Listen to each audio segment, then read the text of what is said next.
Et salut à tous, bienvenue pour une nouvelle vidéo sur le réseau de Bouzonville en HO et en rail sur le thème bien évidemment du modélisme ferroviaire. Mais pas que, puisqu'aujourd'hui on va parler un petit peu matériel roulant et je vais vous parler du wagon ventilateur. Ne bougez pas, installez-vous confortablement dans votre fauteuil, je vais vous expliquer à quoi sert ce wagon juste après le petit générique. À tout de suite.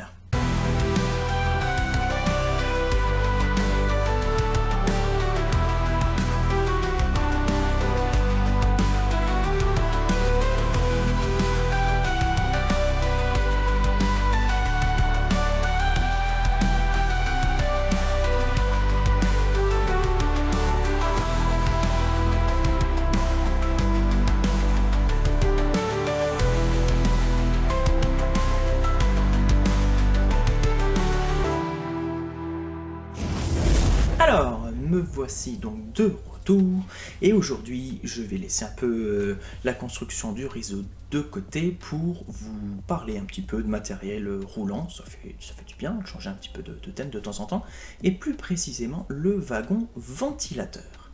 Alors avant de vous parler de ça, on va remonter un petit peu le temps.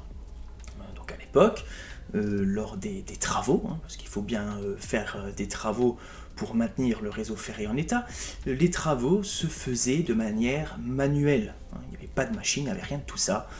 Donc les ouvriers portaient les rails, les traverses à la main. Le ballast, il fallait le placer à la main également, à l'aide de fourches à ballast. Tout à l'os, c'était vraiment un travail de titan et qui demandait des efforts considérables, mais qui ne générait pas beaucoup de poussière ni de pollution dans l'air autour du chantier. Et puis évidemment, les années ont passé et les premières machines de travaux sont arrivées, jusqu'à aujourd'hui où on a des engins très performants d'ailleurs, qui sont capables de remplacer entre 500 mètres et 1 km de voie par nuit, parce que les travaux se font généralement de nuit, ce qui est donc quand même considérable. Cependant, ça génère énormément de poussière, de bruit sonore. Ce sont des engins qui sont dotés de moteurs thermiques, donc ça produit de la pollution. En extérieur, il n'y a pas de problème. Sauf que dans les tunnels, c'est compliqué. Oui, puisque évidemment, la voie passe dans les tunnels, donc il faut aussi évidemment maintenir la voie à l'intérieur du tunnel.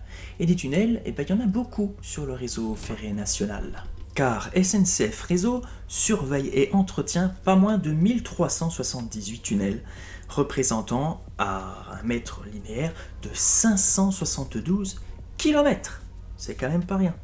Et tout chantier de travaux, évidemment, qui sont en tunnel, génère de la pollution à partir du moment où les équipements à moteur thermique sont utilisés, ainsi que lors de manipulation du ballast ou lorsque l'on réfectionne les parois des tunnels.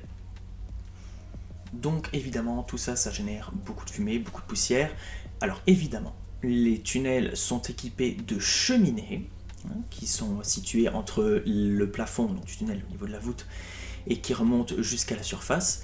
Et puis, comme votre cheminée à la maison, l'air va s'engouffrer dans le tunnel à partir donc des deux portails, donc l'entrée et la sortie du tunnel, et donc va s'engouffrer dans le tunnel et ressortir par la cheminée par un effet de tirage, et donc va évacuer évidemment toutes les poussières et les fumées. Mais parfois ça ne suffit pas, puisqu'il y a des tunnels où la ventilation naturelle n'est pas vraiment très bonne, et donc la SNCF l'a vite compris, déjà pour la qualité de travaux des ouvriers, et puis pour les normes, on ne peut pas respirer comme ça des particules de fumée, de poussière, de pollution, pour les humains ça ne va pas. Donc la SNCF, ou du moins ses ingénieurs, ont commencé à réfléchir un petit peu à comment évacuer ces poussières plus rapidement. Et c'est là qu'ils ont inventé le wagon ventilateur. Oui, le wagon ventilateur. Alors, qu'est-ce qu'un wagon ventilateur? À quoi ils ont réfléchi, à quoi ils ont pensé? C'est très simple.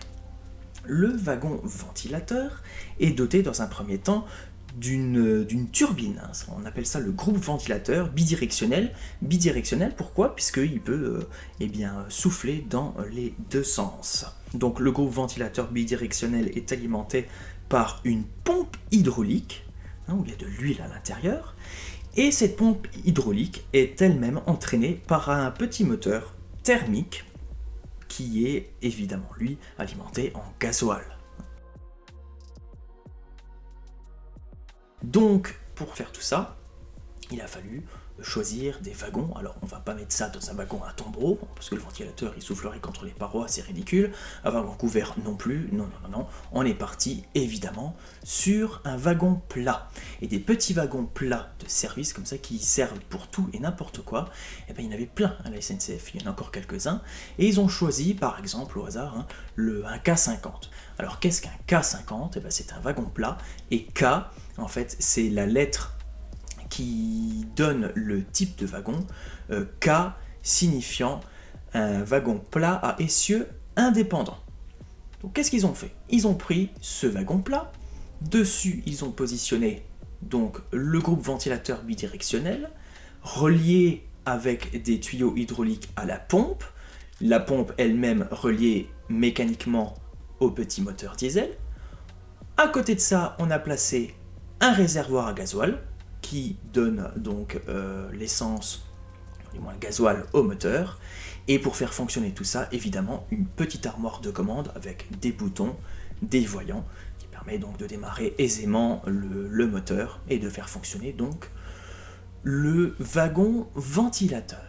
Et une fois donc le wagon modifié et équipé de toute cette machinerie, on a évidemment découpé une partie des ridelles de chaque côté du wagon pour y placer un marchepied pour faciliter l'accès des ouvriers au niveau du plancher en bois du wagon. Et puis évidemment, on a installé tout autour du wagon des rambardes pour garantir la sécurité des ouvriers et pour éviter qu'ils ne basculent par-dessus bord du wagon, ça serait quand même dommage. Et le wagon changera donc ainsi de catégorie, passant d'un K50 par exemple à un L86. L signifiant wagon plat spéciaux à essieu indépendant. Donc les lettres K et les lettres L sont les catégories des wagons à la norme 8C. Et donc après, comme je le disais, lors de travaux dans les tunnels, surtout dans les tunnels mal ventilés, ou alors des fois dans les tranchées couvertes, on amène avec le train de travaux le wagon ventilateur qu'on va placer au niveau du tunnel. On va le mettre en route et ça va créer donc un courant d'air forcé qui permettra d'éliminer les poussières, les fumées d'échappement des engins et de garantir ainsi une bonne qualité de l'air sur le chantier. Alors il faut le savoir que le wagon ventilateur n'existe pas dans un exemplaire unique, il en existe 13. Il y a 13 wagons ventilateurs au total sur l'Hexagone, dispersés un petit peu dans les régions, et qui sont donc sollicités sur les différents travaux de réfection des tunnels et autres ouvrages à tranchées couvertes. Et comme ce sont des wagons qui ont été fabriqués un peu de manière artisanale, puisqu'il n'en compte que 13, ils sont quasiment tous différents. Les matériaux donc ont été choisis de manière indépendante selon les régions dans lesquelles ils étaient construits, et du coup ça donne des wagons totalement différents les uns des autres. On peut trouver donc le groupe ventilateur sur certains wagons en forme d'entonnoir, d'autres sont en forme de tube. Il n'y a pas de règle précise, chaque ventilateur est vraiment différent. Et là vous allez me dire, mais tout ça c'est bien beau, mais est-ce que ça existe en modélisme? Eh bien oui, les wagons ventilateurs existent en modélisme ferroviaire.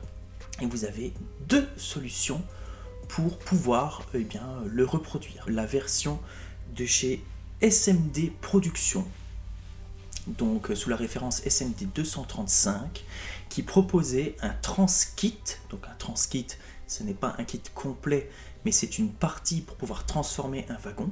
Donc ce transkit permettait de transformer un wagon K50 de Scirocco par exemple, référence 67243, si ma mémoire est bonne, pardon, ça donnait ceci. Voilà.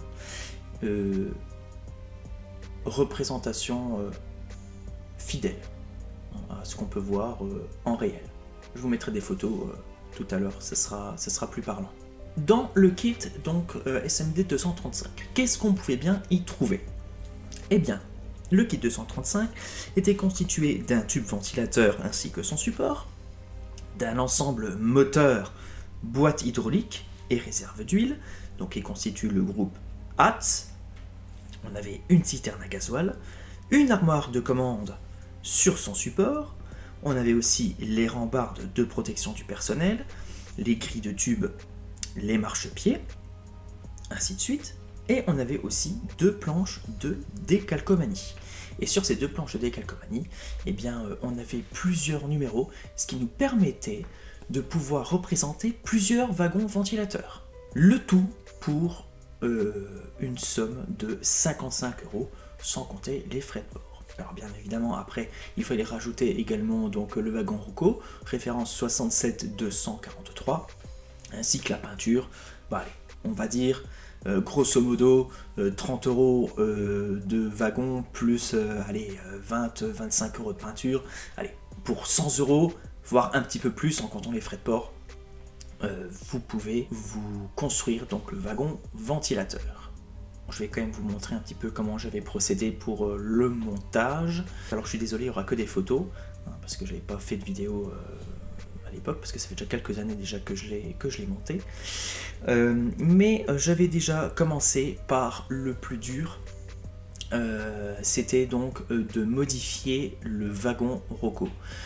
Alors là, dans le kit, tout était prévu, il y avait des petits gabarits de perçage, mais c'était vraiment très compliqué. Pourquoi? Parce que la première étape a consisté à découper les ridelles, donc pour pouvoir me former la libre accès au wagon, à l'aide de marchepied. Donc là c'était vraiment très compliqué parce que le plastique était vraiment très cassant. J'ai d'ailleurs cassé un wagon. Le premier wagon, je l'ai cassé, donc j'ai dû en racheter un deuxième. Donc ouverture très compliquée à faire.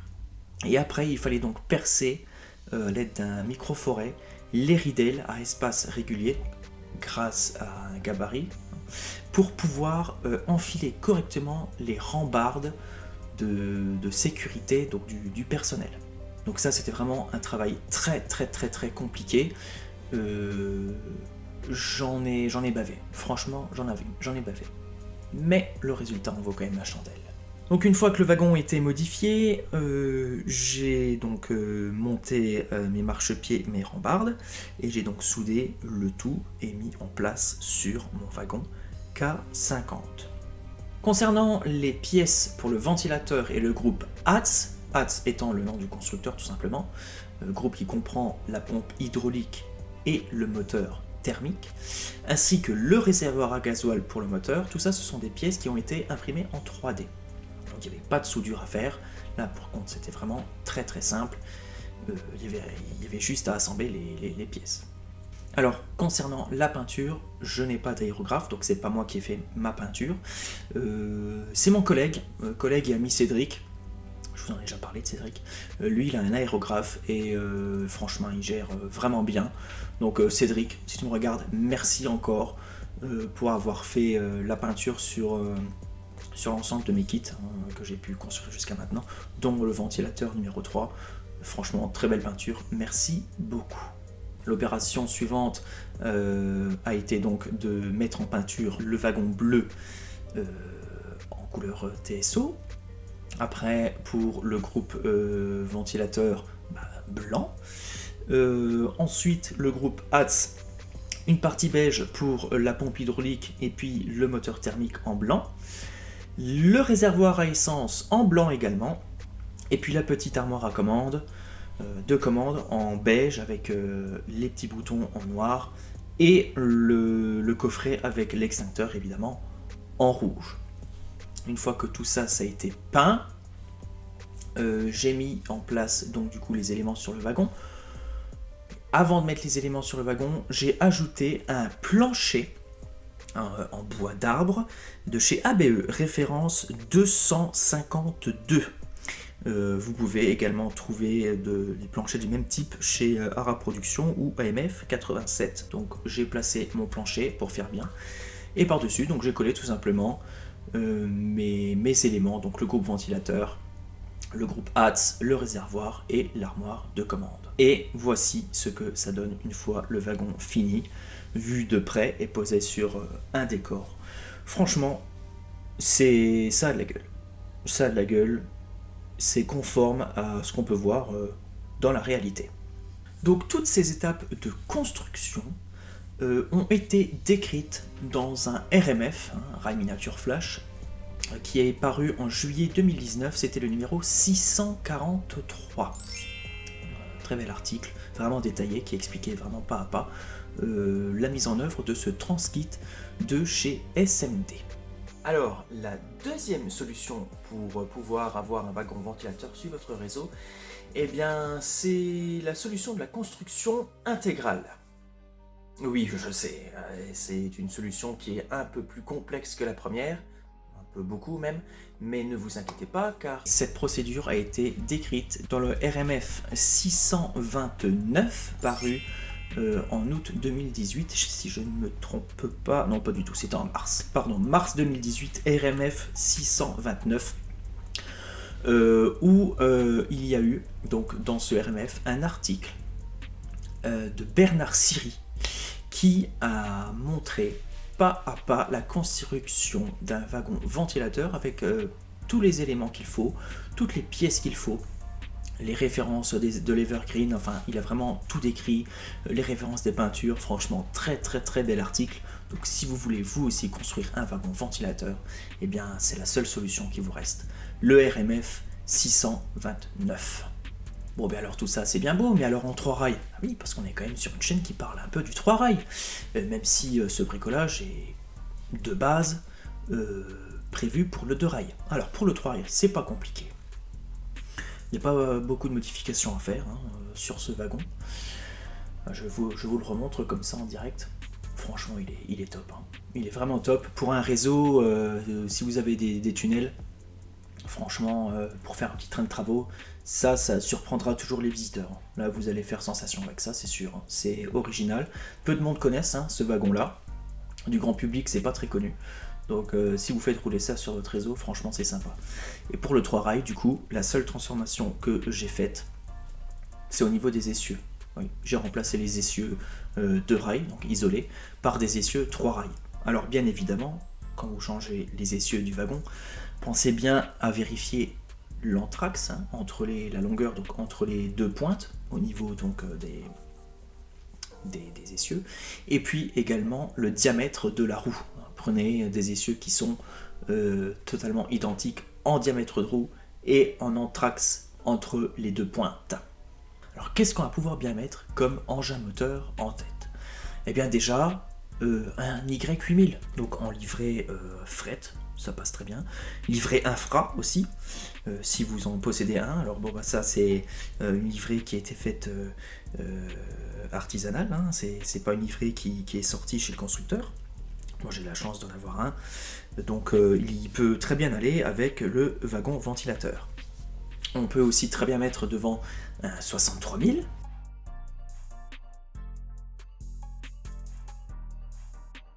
On peut également mettre un 66000, ou alors même un 69000, infra aussi. On peut très bien mettre une 67000. Donc pour la 67000, j'en ai pas, enfin si, j'en ai une, mais en livrée multiservice, et je pense que la livrée multiservice devant un wagon de chantier comme ça, je suis pas sûr que ça existait, peut-être, ou de manière exceptionnelle, mais bon, je trouve que c'est pas très commode, mais une 67000 en livrée bleu diesel, ou même en livrée infra, va parfaitement bien l'affaire. Si vous voulez mettre des engins un peu plus récents, une G1206, c'est bien. En livrée travaux, par exemple Colas, ça peut bien aller devant. Livrée fret également, pourquoi pas.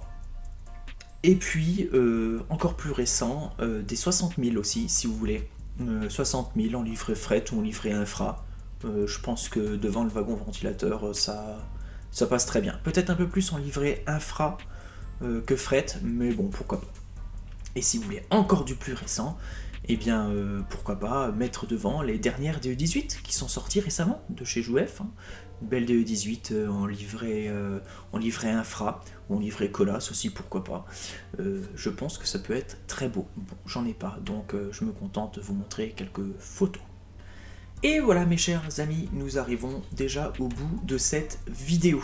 Alors, avant de clôturer ce petit reportage, je tenais à remercier Christophe du réseau de PSX. Comme vous le savez, Christophe, voilà, c'est un ami. C'est lui qui m'a conforté dans mon idée de créer une chaîne YouTube. Et donc, je lui avais demandé si je pouvais un peu reprendre sa façon de faire là, pour les dossiers, hein, entre le matériel roulant réel et le matériel qu'on peut trouver en modélisme, qu'il a accepté volontiers évidemment. Donc voilà, je reprends un petit peu son idée. Christophe lui fait quand même pas mal de matériel roulant ancien. Moi je vais quand même faire du matériel un peu plus récent, hein, parce qu'on travaille pas du tout dans les mêmes époques. Donc c'est sympa, on se complémente un petit peu entre ses vidéos à lui, mes vidéos à moi, comme ça vous allez pouvoir trouver du matériel qui se situe un peu dans toutes les époques. Donc Christophe, merci à toi d'avoir accepté que je reprenne un peu ton idée. Et n'hésitez pas à aller voir ses vidéos si vous ne le connaissez pas, ou son site internet. Tous les liens seront dans la description, juste en dessous de cette vidéo. Et c'est ainsi donc que je clôture cette vidéo, ce dossier thématique, je vais appeler comme ça, un dossier thématique. J'espère que ça vous a plu. N'hésitez pas à me laisser des commentaires si vous voulez avoir d'autres vidéos de ce même type sur d'autres matériels. Je vous en ferai avec grand plaisir. En attendant, je vous souhaite une bonne journée, une bonne nuit si vous regardez la vidéo de soir. Et je vous dis à très bientôt, à très vite, pour une autre vidéo sur le réseau de Bouzonville en HO et en 3 rails. Amusez-vous bien, faites du train, soyez sages. À bientôt. Salut à tous, ciao.